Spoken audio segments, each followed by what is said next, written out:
selama 31 tahun. Itu sesuai dengan Undang-Undang Minerba. Itu tuntutannya ada 1,8 triliun yang 24 hektar.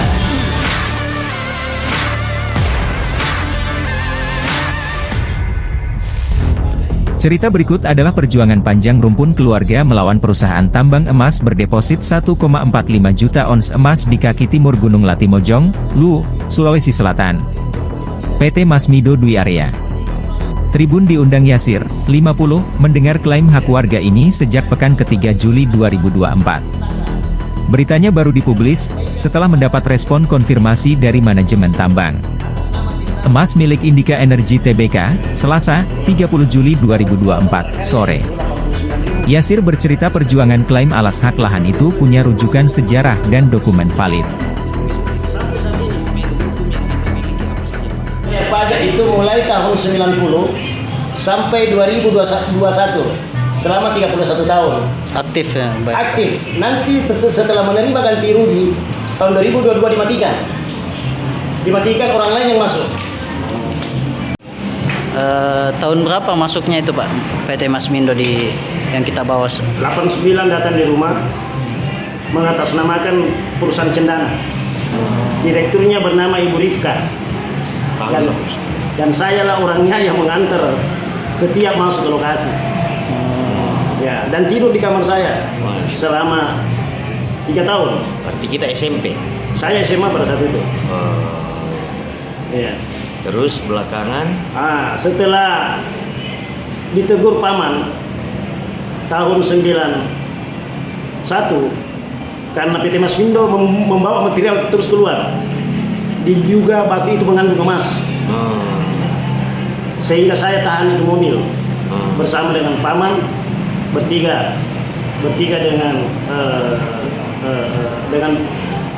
saudaranya orang tua.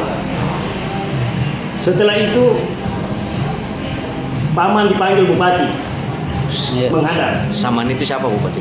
Pemda Jampu, Muhammad Dahlan Jampu. Pangkatnya kolonel.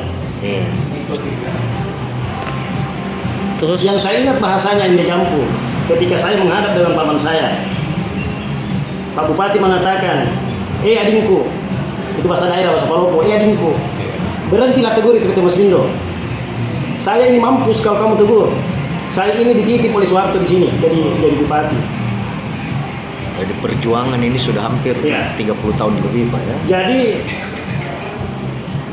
paman saya pada saat itu ditanya, berhentilah kamu camat di situ. Turun. Jabatan apa yang kamu mau ambil di Luwu? Jabatan apa? Yang penting jangan kursi saya. Itu saya bertiga di dalam ruangan bupati pada saat itu di rumah di Rujak. Palopo masih Palopo saat Iya, itu. di Palopo. Dikatakan bahwa berhenti menegur perusahaan itu karena itu perusahaan orang besar, perusahaan Cendana. Ya, akhirnya paman tidak menggubris, artinya berhenti untuk menegur. Akhirnya perusahaan itu juga pindah di rumah, berkantor, pindah ke daerah kabupaten kecamatan Pondrang. Rumah saat itu di kampung mana Pak? Apa namanya? Rumah kami tempat di PT Masmindo adalah di Jalan Durian nomor 81 Kota Palopo. Kota Palopo samping kantor Dolo. Ya. Jadi PT Masmindo ini sebenarnya tahu persis bahwa siapa pemilik lahan. Tahu persis pemilik lahan karena setelah pindah berkantor di rumah, dia masih tetap datang terus di rumah sampai kontrak karyanya keluar. PT Masmindo. Kontrak karya PT Masmindo itu 19 Januari 98. Kita hafal. Dan itu saya meyakini bahwa yang memberikan izin untuk eksplorasi adalah orang tua. Kalau ada tanda tangan dalam kontrak karya, saya meyakini adalah orang tua kami. Siapa namanya Pak? Namanya Detrandes Muhammad Nasir Abadi. tahun berapa itu Pak? Tahun 98, 19 Januari 98. Oh sudah reformasi Pak? Iya. Belum lengser Soeharto. Oh 89. Iya, 89. Iya. 98 Pak, masih Presiden Soeharto. Masih dia Soeharto. 98. Terus Jadi setelah itu orang tua dijanji terus ada bukti untuk menerima ganti rugi tahun 97. Ada dokumen pembuktian. Inilah dokumen pembuktian untuk menerima ganti rugi, surat kuasa.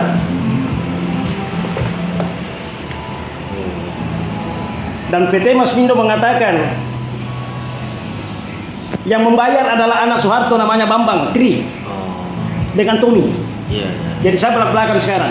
Saya terbuka karena PT Masmindo memang saya sakit hati. Tapi saat itu Pak kita tidak pernah menerima uang satu sen. Sama sekali tidak pernah menerima uang Sampai saat ini. sampai saat ini. Berarti sudah kalau 98, 89 sudah 36 tahun, 35 tahun. Iya.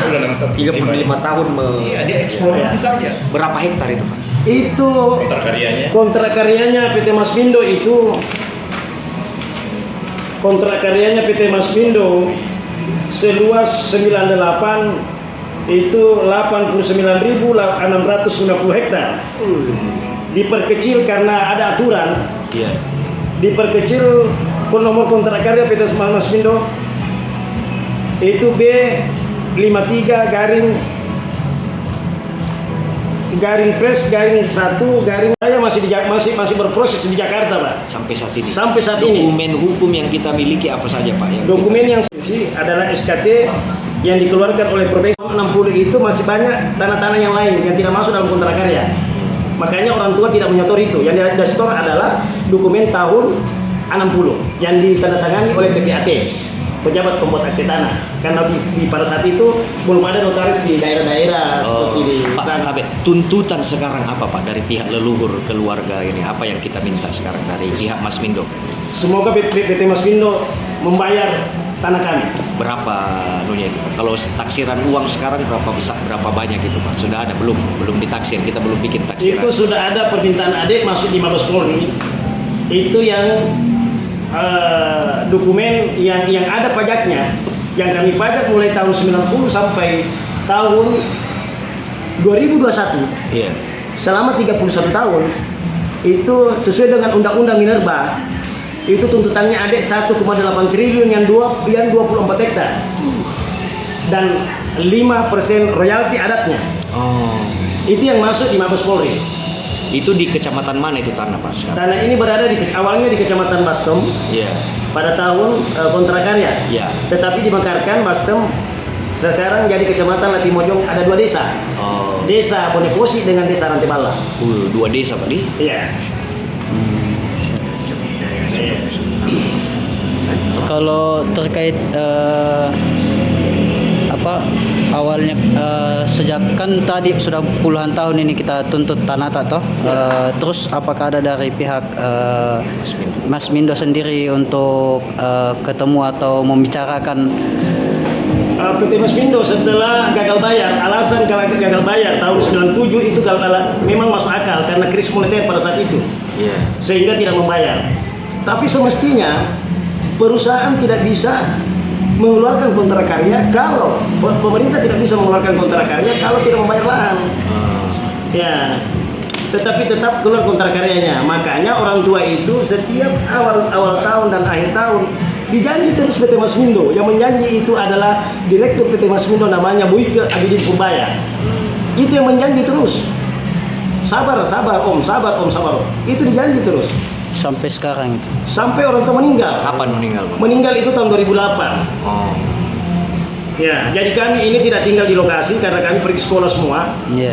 Ya, kami sudah pindah juga, sudah hijrah di Kota Palopo dan paman kami ada yang tinggal di Jakarta, ada tinggal di Kendari, ada tinggal di Makassar, ada tinggal di Kalimantan. Jadi ini tanah leluhur dari rumpun keluarga Pak? Iya. Ada banyak yang punya, bukan satu orang Pak ya? Iya. Kawan kami adalah pemangku adat. Oh, pemangku Ada adat. apa Pak? Baste? Itu pemangku Madika Pangi. Oh Pak.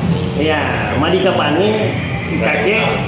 Nah, di sana itu wilayah itu adalah masuk wilayah Parengge. Parengge itu dibawa anak dari turunan dari Madika Pangi adalah Parengge. Semua Parengge yang ada di Rantebala yang daerah ini adalah turunan dari Parengge. Itu turunan Madika Pangi. Turunan dari Joan Leronting. Siap. Itu.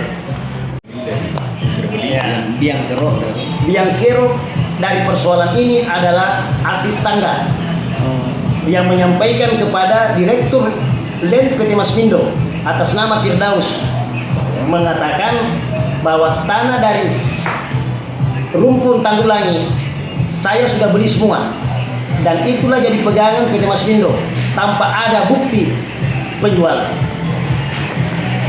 Ya, iya Pak. Saya dipanggil ke Jakarta untuk diperiksa, diambil keterangan di KSP. Di rumah di Palopo, di Jenderal Sudirman, di Jalan Jenderal Sudirman, ada berapa teman di situ. Ada Pak Polisi namanya Pak Sukirman, ada Jamal LSN, ada Pak Jakdis, Pak Pendeta, ada istri saya, banyak teman-teman di situ. Saya bilang, oh ini tidak lama terjadi musibah saudara. Tiba-tiba nasabnya ini nasab turunan kami. Awal mulanya manusia datang di tanah Luwu, itu goyang. Kebetulan nasab itu saya pegang, berbentuk kain. Goyang itu nasab. Akhirnya saya tanya teman-teman itu, saya bilang akan ada banjir dekat-dekat ini, karena ada firasat datangi saya, nasab itu goyang. Saya bilang hati-hati saja saudara, saya mau ke Jakarta untuk diperiksa di KSP. Tahun berapa itu Pak? Bulan baru ini, sebelum 1 minggu sebelum banjir. Masuk. Setelah tiba saya di KSP, saya diperiksa, saya diundang oleh salah satu staf KSP di Putih 5 namanya Pak Ferry. Ya, tidak ada masalah, bukan tidak ada masalah. Pak Ferry, saya tanya dia, Pak Ferry, kapan ke Luwu? Katanya mau ke Luwu. Dia bilang iya, mau ke Luwu. Cepat balik saudara ya, Pak. Akan terjadi sesuatu mungkin di luar nalar, karena ada sesuatu yang datang di firasat saya, karena nasab itu saya pegang tiba-tiba goyang. Ya, nah, sehingga tim KSP pulang dari Luwu. Hanya berselang 2-3 hari kalau tidak salah terjadi banjir. Makanya kaget Pak Ferry ini, oh betul-betul ya terjadi. Makanya bisa cerita sama teman-teman semua. Sehingga Pak Sukirman LSN itu mengatakan, jangan masih lakukan itu bos. Saya bilang, bukan keinginan saya. Download Tribun X sekarang, menghadirkan lokal menjadi Indonesia.